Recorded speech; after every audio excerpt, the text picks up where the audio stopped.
Mayong gabi syudad sa Bacolod, Western Visayas, kag Bugos nga Pilipinas. Welcome na sa pangalaga sa Aksyon Balita Evening Edition.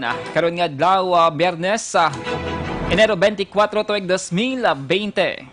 Makita live sa official Facebook page sa Aksyon Radyo Bacolod. Bisita man sa among YouTube channel ang Aksyon Radyo Bacolod. Kag mabatian pagi sa www.aksyonradyobacolod.com.ph.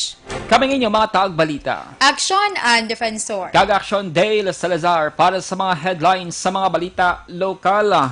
Korean National nga imbulbado sa aksidente, handang sabdon ang damage sa Halandumon Tower. Isa pa kapasahero nagkuhaan sang shabu sa Breadco Port. Sa balita nasyonal, Gabriela gintawag nga binata-bata kag insulto ang rason sa VFA termination. Lasa sa mga lugar nga naapektuhan sa paglupok sa Bulkan Taal, ginrekomendar nga ibalik na sang DepEd. Kag sa atong balita international, napulo ka syudad sa probinsya sang Hubei, China, gin-suspend ang pila nila ka mga public transportation bangod sa outbreak sang coronavirus. Sa sports balita, LeBron James naka-triple double performance kontra Brooklyn Nets. Kag sa atong balita entertainment, Joshua Garcia ginbulgar nga naaksidente sa shooting sang bag-o sini nga pelikula. Detalye sa mga balita lokal pagkatapos gid lamang sini.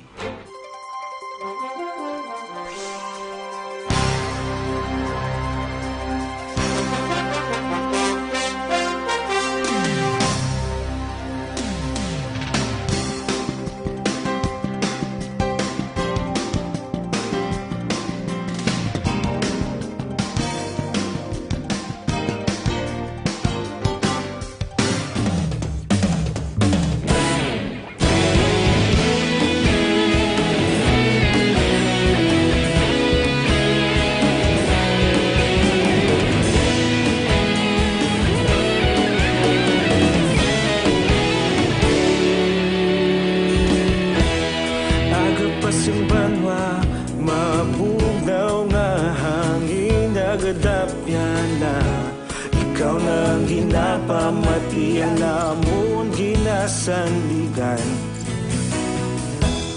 Tingog sang probinsya kamatuuran ginapalap na minsay nga may dala paglaom kag kasanad. Tinuig na nagligan, ikaw gihapon ang ako nga istasyon. Sa pagbutlak sang adlaw, sa pagtuhaw sang biton, mga balita nga dala inspirasyon. Aksyon radyo, Bacolod man sa gihapon. Patayon Aksyon radyo, Bacolod saludo sa imo. Patayon Aksyon radyo, salamat sa pagserbisyo. Patas kag balanse, matuod nga mensahe, wala sang ginadampingan. Padayon Aksyon radyo.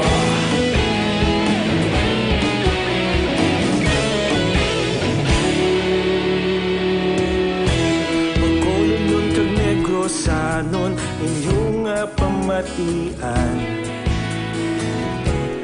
Stasyon nga nagapalaplag sang kamatuuran. Mabakod nga prinsipyo, reporter handa sa serbisyo. Kahapon, karon kag sa gihapon, kita magapadayon.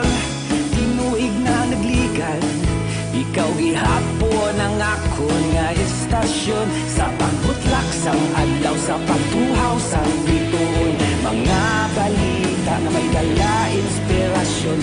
Aksyon radyo, Bacolod man sa gihapon. Padayon Aksyon radyo, Bacolod saludo sa imo.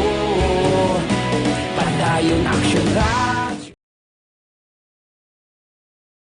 Lasay sa Aksyon Radio Philippine Standard Time. Kakaroon sa detalye na sa mga balita lokal. Magakooperar ang Korean National sa gobyerno sang syudad sa Bacolod sa naman nga tikang batok siya na himo nga pagbunggo sa kontrobersyal nga Halandumon Tower kinasang kagahon sa ginsangan sang Gatuslaw ka Gonzaga Barangay 12 syudad sa Bacolod.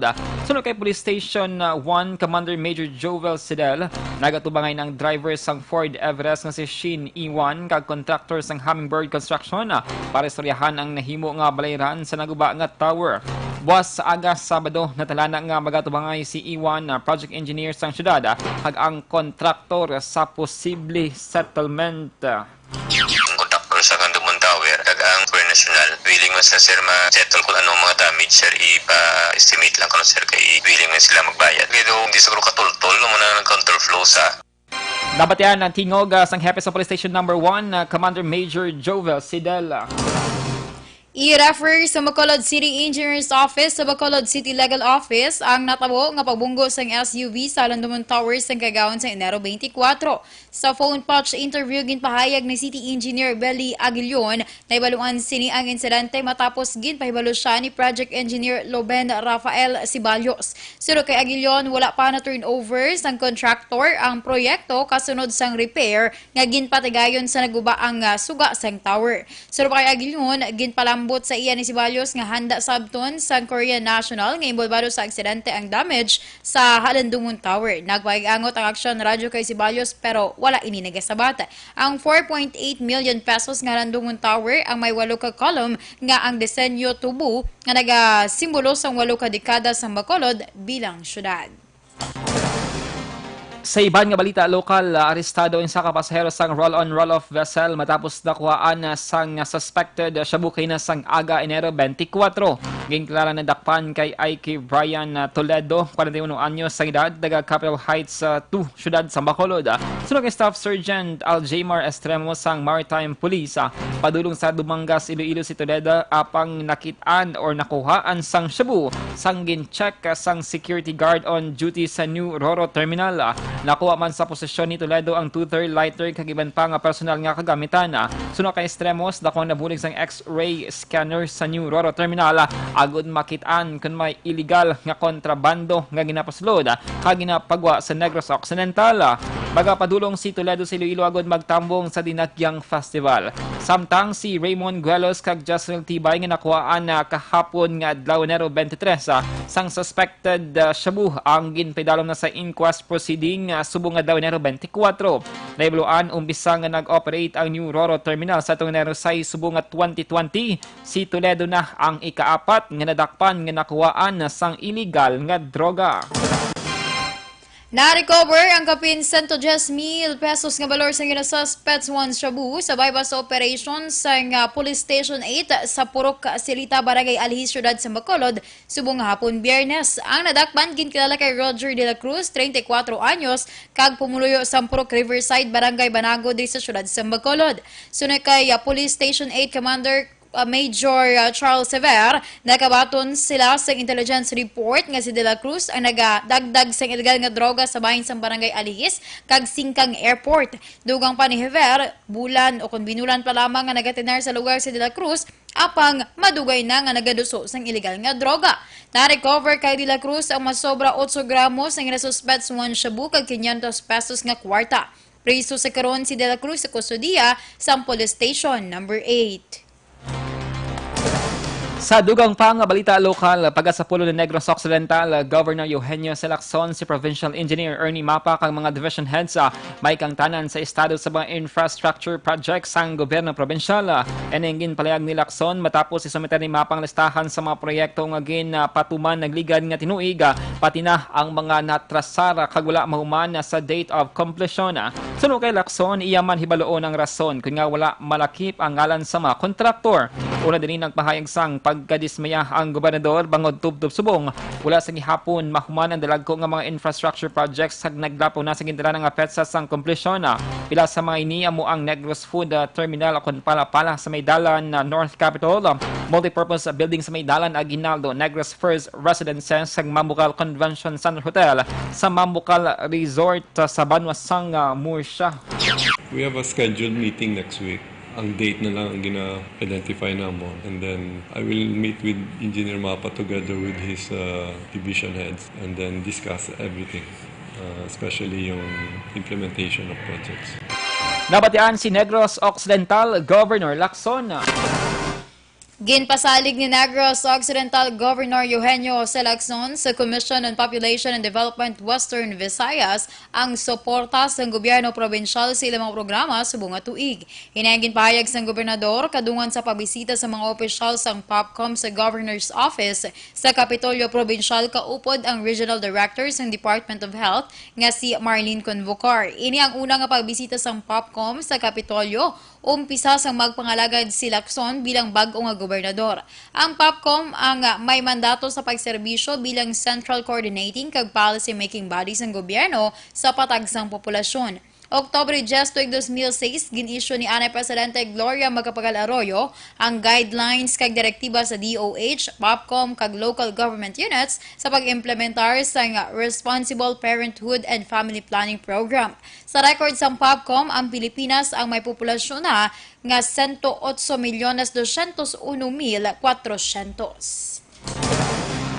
Ginpahanumdum naman ni Negros Occidental Police Provincial Officer NOPO Director Colonel Romeo Baleros sa mga kapulisan sa probinsya nga ligawan ng paghampang sanggom sa mga adlaw nga mayara sila sang duty. Sunod kay Baleros, hindi siya magduwa-duwa nga i-report ang sinuman nga madakpan nga nagsupak sa mando sang mataas nga pinuno sang kapulisan. Apang nasunaran sang director nga wala sila sang may naibaluan nga may mga pulis sa Negros Occidental nga nagahampang sang sports nga golf. Ginako ni Baleros nga naghampang siya sang golf apang ginapasiguro nga sa panahon nga wala siya sang trabaho. Una diri 3 ka matagas nga opisyal sang Police Region 7 ang ginkakasila pwesto bangon nadakpan nga nagahampang sang golf sa tion sang duty. Ginbalik na bilang hepes ng Victoria City PNP si Police Major Eduardo Corpus pagkaligad sang isa ka bulan nga suspensyon tungod sa kaso administratibo nga ginpasaka sa iya. Sunod kay Negros Occidental Police Provincial Office Director Colonel Romeo Valeros, ginbutang naman bilang hepes ng Kabankalan PNP ang nagbulos kay Corpus nga si Lieutenant Colonel Mary Rose Pico matapos nga gin-assign si Lieutenant Colonel Jonel Guadalupe sa Nokpo tungod nga siya ang magapungko bilang Deputy Provincial Director for Operation. Dugang pa ni Valero, si Guadalupe ang magabulos kay Lieutenant Colonel Alexander Ermeo bangod nag-file inisang early retirement sa masunod nga bulan. Una sa balita, una sa aksyon! Las 6:14 Action Radio Philippines Standard Time sa imo pag-exercise hindi magkalipat ka mga detoxify. Ugali ang pag-inom sang DTX 500 bangon ang DTX 500 ang nagatino sa mga dugo nagasilhig sa may impurities ag toxins sa imo nga ataya. Ini man nagabulig panubo sa imo blood sugar bangon sa organic compounds nga visin, charantin kag polypeptide.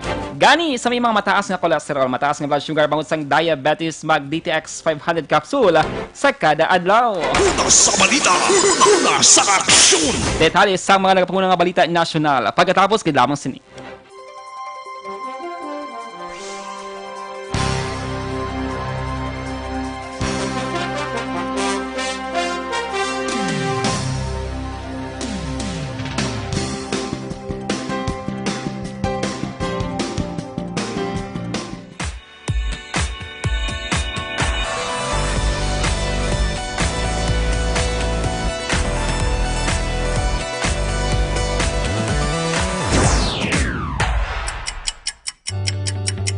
Yari ang mga programa ngayon yung bantayan diri sa DYEZ Aksyon Radio Bacolod.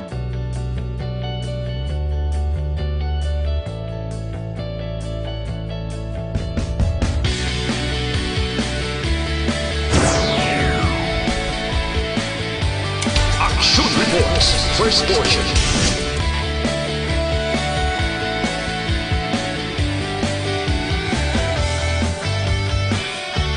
Aksyon Reports, second portion. Aksyon Balitang Bayan, numero 1. Aksyon Balitang Bayan, numero 1.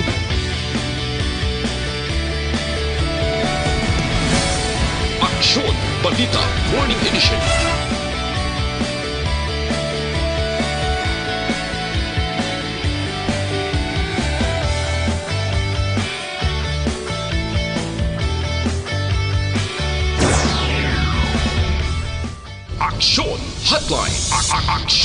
Hotline.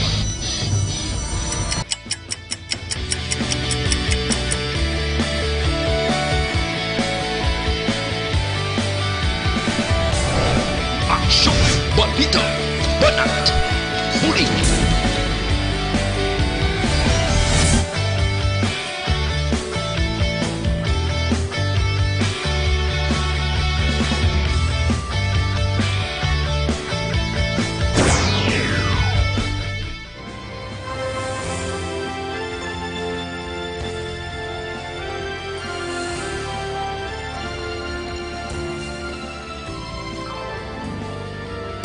Aksyon Reports Afternoon Edition. Aksyon Reports Afternoon Edition.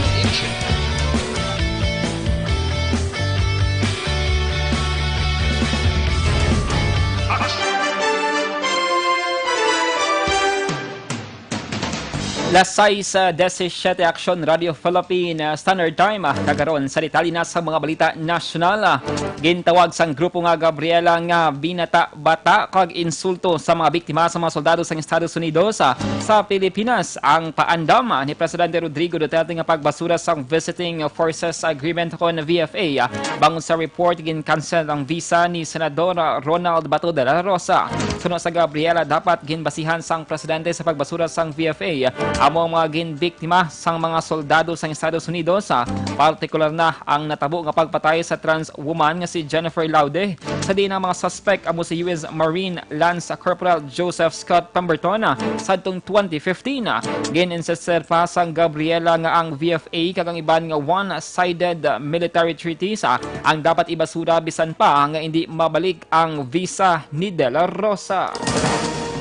Tunaan sa Department of Justice ang proper procedure sa pag-terminate sa Pilipinas ng Visiting Forces Agreement sa Estados Unidos. Sino kay Justice Secretary Minardo Guevara, ginmanduan lamang ang DOJ nga tunan ang proper procedure sa pag-terminate sa VFA nga sa karon amo na ang ila ginahimo. Ginasaad sa VFA nga mahimo makabisita ang mga soldado sa US para magpatigayon sa military exercises sa Pilipinas kag nagadetermine sa jurisdiction sang duha ka pungsod sa mga American soldiers nga nakusahan nga nakahimo sang krimen sa duta sa Pilipinas. Una nga ginpanawagan ng pag-terminate sang VFA matapos ang report sa pagpang-abuso sa mga US military personnel sa mga Pinay kag kabataan. Kalakip sa mga kaso amo ang tuig 2015 nga pagpatay kay Jennifer Laude ni Private First Class Joseph Pemberton sang US Marine Corps kag paghibulos kay Nicole sa niya US Corporal Daniel Smith. Ginkompirmar naman ni Davao City Mayor Sara Duterte nga yara siya sa karon sa Estados Unidos para sa leadership program nga ginapangunahan sang US State Department.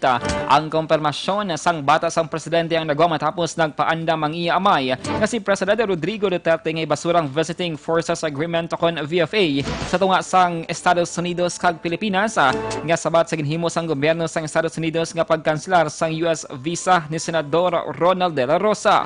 Sa nabaluan si De La Rosa ang isa sa mga trusted allies sang presidente. Samtang si Mayor Sara naman ang ginupdan ni Mayor Bing Climaco sang Zamboanga City bilang mga partisipante sang International Visitor Leadership Program humalin Enero 21 Tubtob 28. Kapin sa 43% lamang sa mga evacuation centers ang mayara sang kasilyas nga sarang mapaliguan subong man magpangihi kag magpamuhin.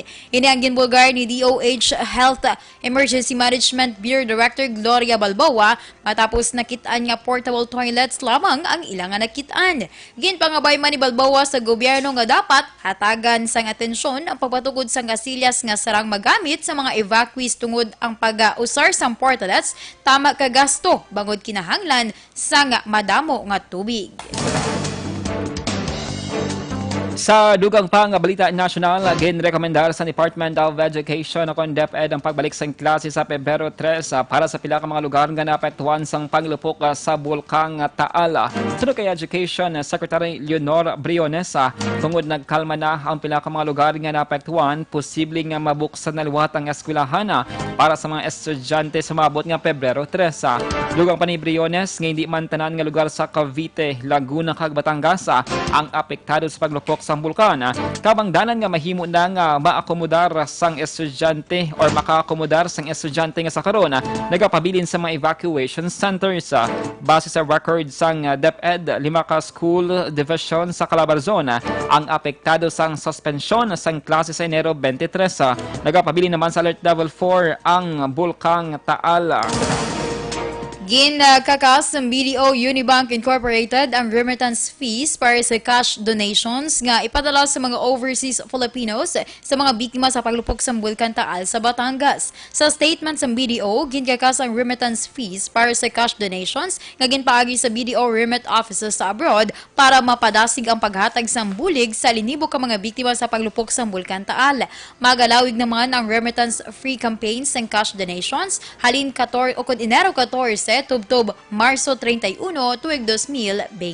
Una sa balita, una sa aksyon.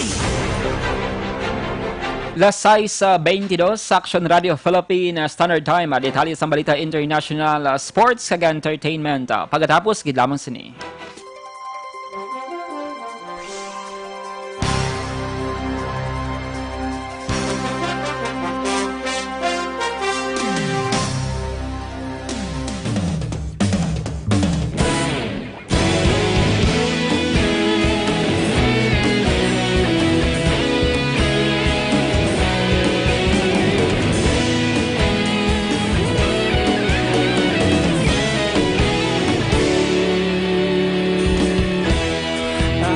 Yung banwa, mabugaw nga hangin nagadapyan na ikaw nang ginapamatian namon ginasandigan.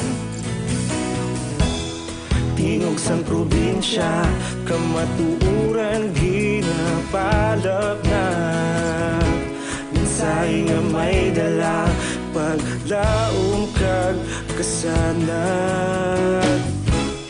Tinuig na nagligan, ikaw gihapon ang ako nga istasyon sa pagbutlak sang adlaw sa pagtuhaw sang biton. Mga balita nga dala inspirasyon, aksyon radyo, bakolod man sa gihapon. Padayon aksyon radyo, bakolod saludo sa imo.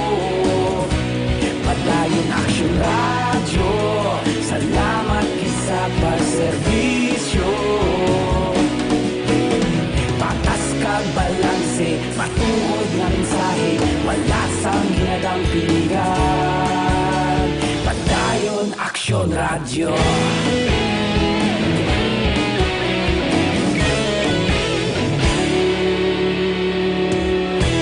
Pagkulunod kag negosanon inyong pamatian. Stasyon nga nagapalaplag sang kamatuuran. Mabakod nga prinsipyo, reporter handa sa serbisyo. Kahapon, karon kag sa gihapon, kita magapadayon. Tinuig na nagligan, ikaw gihapon ang ako nga istasyon sa pagbutlak sang adlaw sa pagtuhaw sang biton. Mga balita nga may dala inspirasyon, aksyon radyo, bakolod man sa gihapon. Padayon aksyon radyo, bakolod saludo sa imo. Padayon aksyon radyo, salamat sa pagserbisyo. Patas kag balanse, matuod nga mensahe, wala sa ginadampilikan. Padayon Aksyon Radyo. Una sa balita, una sa aksyon, sa Bacolod Aksyon Radio.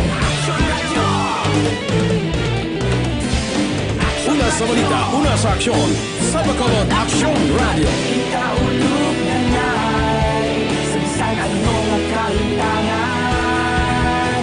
Responsable nga pagbalita, pagdayon nga ipalap na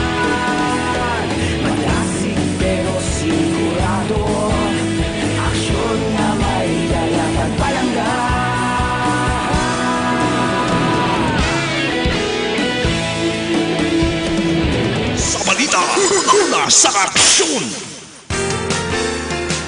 Lasay sa 26 Aksyon Radio Philippines Standard Time.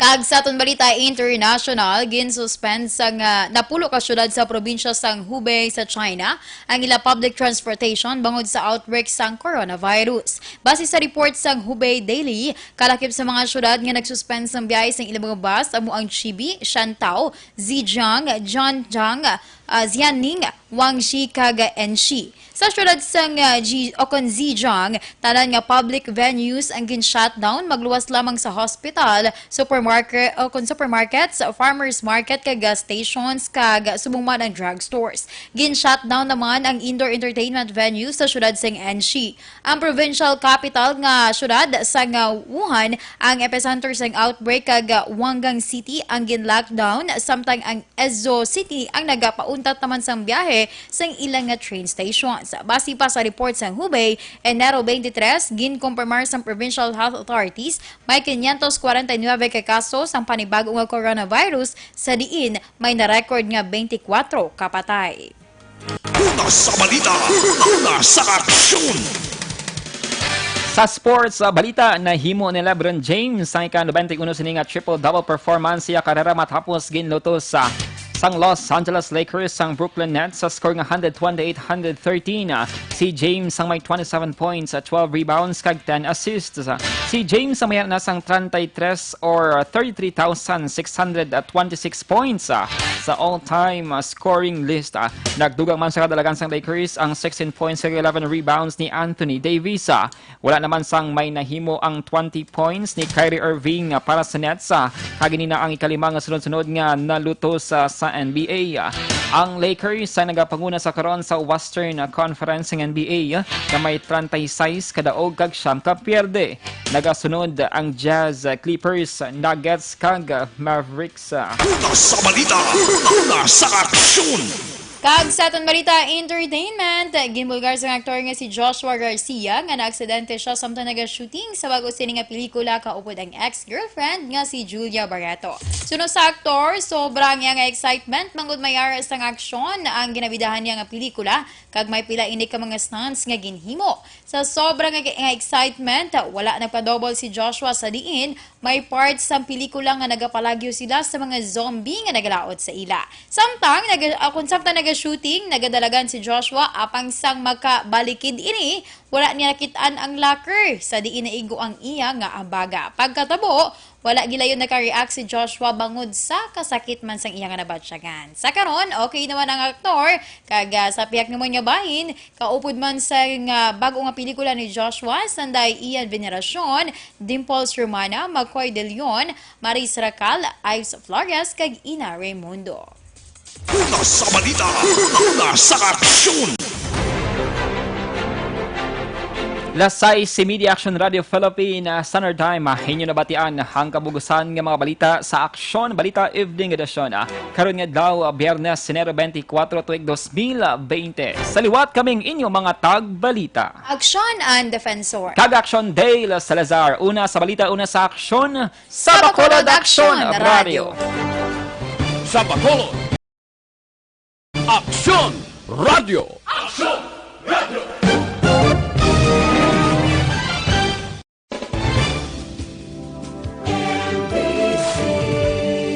Manila Broadcasting Company.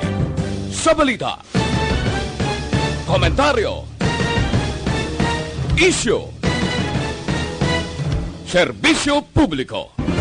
Aksyon Radio! Sa Bacolod, Aksyon Radio! Aksyon Radio!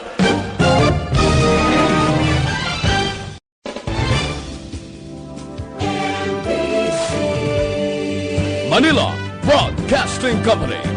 Sa balita, komentar, serbisyo publiko.